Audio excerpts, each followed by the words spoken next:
Dans le dernier épisode, je te racontais mon arrivée en Australie et plus précisément à Sydney.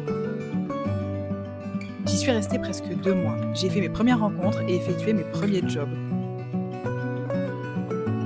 Et puis, il était temps de dire au revoir à cette ville et de poursuivre mes aventures au pays des kangourous. Le vendredi 28 mars, j'ai donc pris un train pendant plus de 12 heures pour traverser une bonne partie du pays du nord au sud.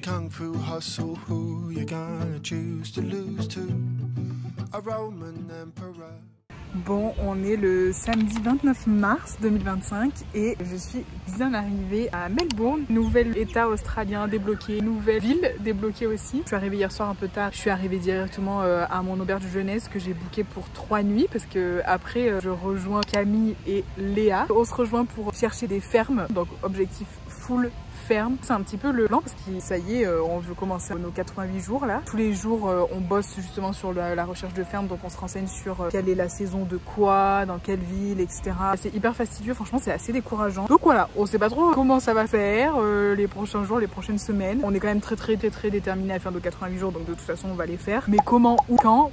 Ça, je sais pas, mais bon, comme les filles sont en woofing jusqu'au 2 avril, donc j'ai quelques jours seule à Melbourne. Aujourd'hui, j'ai découvert un peu la ville. Je vous tiens au courant de la suite des aventures.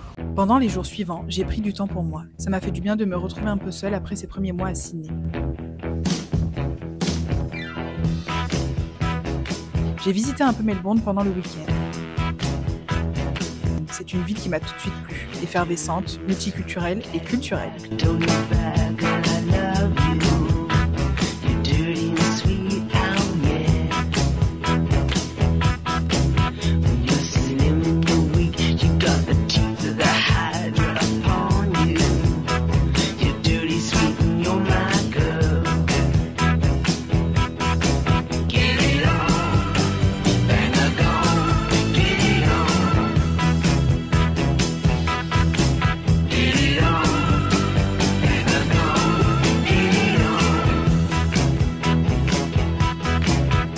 Le 2 avril, les filles sont arrivées dans notre nouvelle auberge de jeunesse.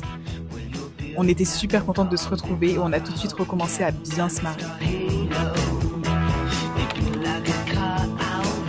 Le lendemain, on a directement reloué des vélos pour commencer les livraisons Uber Eats, histoire d'avoir un peu d'argent.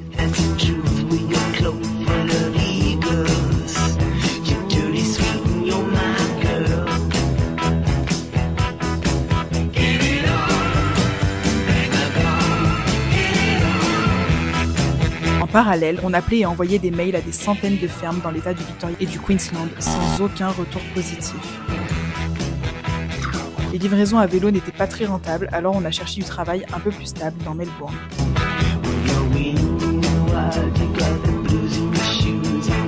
On a quand même fait des livraisons quasiment tous les jours pendant environ 2 semaines. Et puis un jour... Et là aujourd'hui j'avais 2 livraisons dans mon sac que je pose sur le vélo. Donc je m'arrête à un point de livraison pour amener au premier client. D'habitude j'attache toujours mon vélo, il arrive quelquefois que je l'attache pas et là je me dis bon vite je l'attache pas et tout, je monte juste 1 minute et puis je redescends, plus de vélo, non mais là je sais pas si vous vous rendez compte, les bras m'en sont tombés. En fait le gars s'est barré avec mon vélo et mon sac du coup derrière, où il y avait l'autre commande en cours que je devais livrer à la 2e personne. J'arrivais pas à annuler la commande en cours. J'ai essayé d'appeler l'assistance Uber, de chatter avec l'assistance Uber Eats. Il y avait rien qui marchait. Le client me menaçait et me disait je vais faire supprimer ton compte Uber.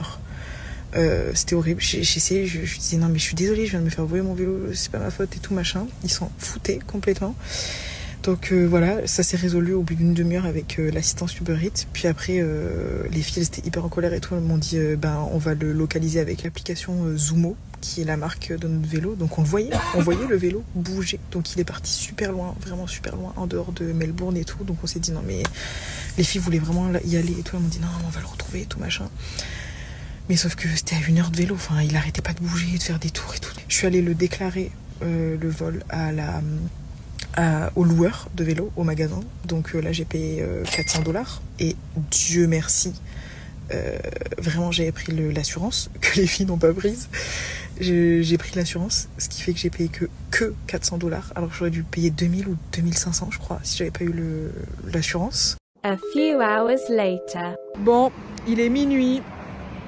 On est allé voir avec Lélé. On a fait une mission vélo, on s'est retrouvés dans un quartier, je vous dis pas. Ah ouais, c'était le Tiex, hein. C'était le quartier là. C'était le Tiex. Donc craignos un peu. On a regardé, je vous jure, on a fouillé partout. On a regardé dans les voitures et tout, j'étais comme ça. Les voitures avec les vitres teintées. Et on n'a rien vu, on était sur le point GPS du vélo. Et je pense que soit il était dans une voiture, soit la personne l'a monté quoi. Mais du coup on n'a rien trouvé. On pensait vraiment qu'on allait le retrouver. Ouais, franchement j'avais espoir. Hein. Mais non. Donc je vais essayer d'aller revoir demain et on verra. Voilà, super. Spoiler, je n'ai jamais retrouvé ce vélo. Mais malgré cette mésaventure, nous avons continué de bosser à vélo, à rire du matin jusqu'au soir et surtout à passer de bons moments entre potes.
Elles sont en train de regarder ou manger.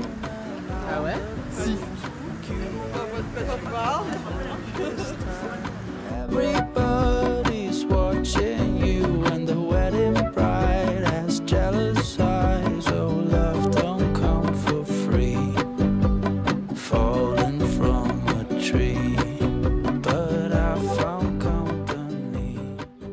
Et puis, on a enfin eu une bonne nouvelle. Pourquoi tu filmes? Parce que vous êtes contente parce qu'on a une fille. Bon, du coup aujourd'hui on est le 10 avril et du coup comme vous l'aurez vu c'est plutôt une bonne journée parce que on a appris qu'on avait trouvé une ferme dans laquelle commençaient nos 88 jours, donc c'est une super bonne nouvelle pour nous parce que ça fait maintenant plusieurs semaines qu'on cherche activement les fermes, qu'on appelle, etc. Enfin c'était très dur en vrai mentalement de pas désespérer. En plus on n'avait pas de voiture pour chercher et tout, donc on pouvait que appeler, etc. Donc voilà. Et en fait c'est Léa qui a eu le contact d'une ferme. Il y a quelqu'un qui le connaissait et tout sur Insta. C'est une ferme de fraises. On sait que ça va être dur, mais franchement on est déter à attaquer nos jours quoi, donc on est vraiment super contente. Donc là il y a plein de choses qui se passent parce que la ferme n'est pas du tout dans le Victoria là où on est actuellement, elle est dans le Queensland. Il faut qu'on s'y rende assez rapidement et on doit traverser quasiment tout le pays comme ça. Donc là on a booké des billets d'avion, ça me fait un peu flic de prendre l'avion, le train c'était plein, enfin bon c'était compliqué.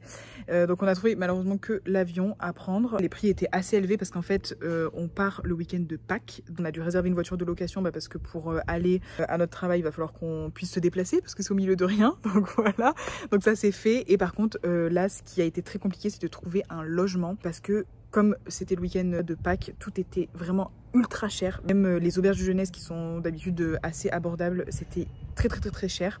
Donc Mehdi, avec qui on va voyager aussi, a trouvé sur Flatmates, donc c'est un site ici qui permet de trouver des logements, etc. Contacté une dame qui avait une maison, donc elle était pas trop chaud pour nous la louer pour 4 personnes, je sais pas pourquoi. Et en plus de ça, elle était disponible qu'à partir de juillet, donc compliqué. Et par contre, chose improbable, elle est d'accord pour nous accueillir tous les 4 chez elle, où elle vit avec son mari et ses 2 enfants. Donc voilà, on va cohabiter le temps qu'il faudra et peut-être le temps qu'on fasse nos fermes, donc c'est-à-dire 3 mois, directement chez eux. Donc incroyable. Tout est en train de se décanter assez rapidement, donc c'est assez incroyable et j'ai hâte de vous montrer tout ça parce que ça va être fou. On a hâte de vivre tout ça, donc c'est parti. On continue les aventures australiennes dans la ferme. Pour nos derniers jours à Melbourne, nous avons profité un peu de la ville après 3 semaines passées ici.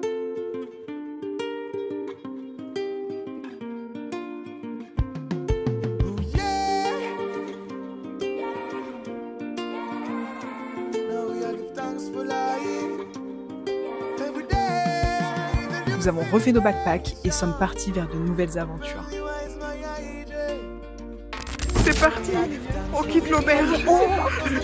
Mais même pas 3 heures.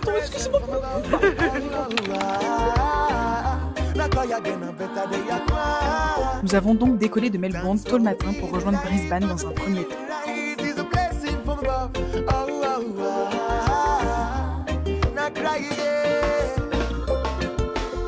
Now easy walk, now easy talk, now easy enjoy down there. Stop for stick of them, tell your vision. Better than you know we need more ambition. Them said, I'll be useful for a daily bread. But keep your eyes open, we cannot be blind at the game. Never let them rob you again. Put you trouble and you bobbies away.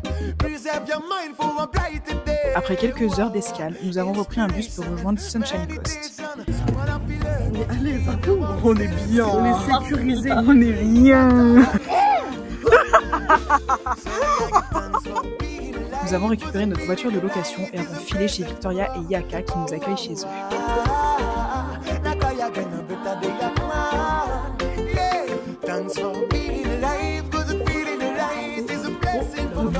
Premier repas à la villa. Petit sushi. À la villa en flot. Les jours suivants, nous avons pris nos marques dans notre nouvel environnement.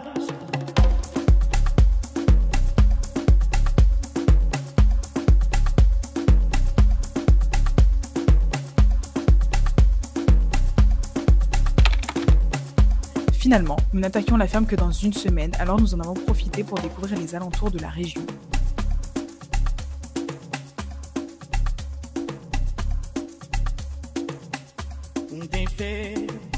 Se não tem fé, não também ama ser medo e confiar, não era mais visão.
Après des débuts parfois difficiles depuis mon arrivée en Australie, j'ai vraiment commencé à trouver ma place et à comprendre le sens de cette aventure depuis notre arrivée dans le Queensland. Je vivais enfin ce que j'étais venue chercher.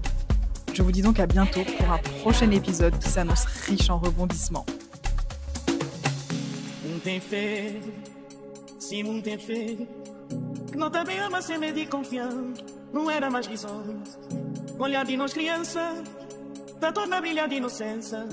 E na mente esvitalhada, temporal tal